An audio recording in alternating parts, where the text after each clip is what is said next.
Assalamualaikum dan hai semua. Dalam video kali ini, saya nak tunjukkan cara transfer duit daripada Touch 'n Go e-wallet ke akaun bank. Langkah pertama, buka aplikasi Touch 'n Go e-wallet anda. Di halaman utama, klik pada butang transfer. Kemudian akan keluar paparan seperti ini. Sila klik send money dan seterusnya pilih duit now.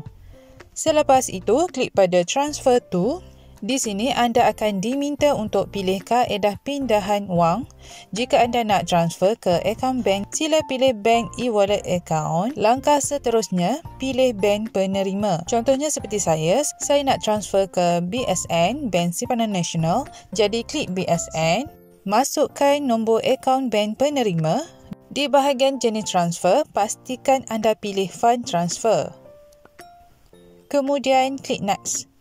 Seterusnya, paparan maklumat penerima akan ditunjukkan di sini. Masukkan jumlah wang yang anda ingin transfer. Di bahagian transfer for, anda boleh masukkan sebarang bentuk rujukan untuk kegunaan sendiri atau lain-lain. Manakala payment detail pula adalah opsional sahaja, boleh isi atau abaikan sahaja. Jika semua maklumat sudah diisi dengan betul, sila tandakan pada kotak persetujuan terma dan syarat.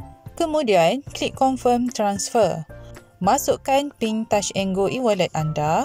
Okey, anda telah pun berjaya membuat pindahan wang ke akaun penerima. Untuk simpan atau kongsikan, anda boleh klik pada ikon share. Anda boleh hantar melalui WhatsApp, Telegram atau simpan sebagai bukti transaksi. Okey, setakat itu sahaja untuk video ringkas kali ini. Jumpa lagi di next video. Assalamualaikum.